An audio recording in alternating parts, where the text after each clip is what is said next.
Okay, so this is what it's looking like for part 2.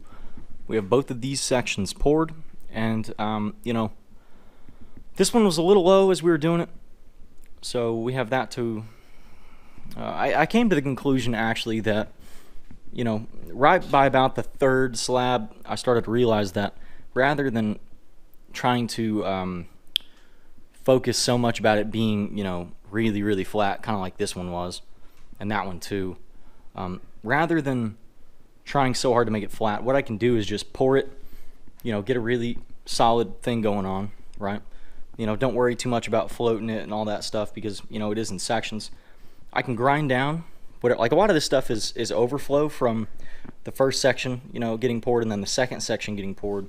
All that'll just chip right off, you know, it won't be too big of a deal. With a shovel, just scrape it and it'll pop right off. But what I can do is just get, you know, some sand and cement, and then with that sand and cement I can just float it out and make it, you know, perfectly smooth. So I think that's what we're gonna do. I hope you enjoyed part 2. If you've liked this series so far, go ahead and you know, stay updated with it, subscribe, and comment. Let me know what you think. For the concrete bigots, you know, feel free to criticize my creation. Thanks for watching. We'll see you next time.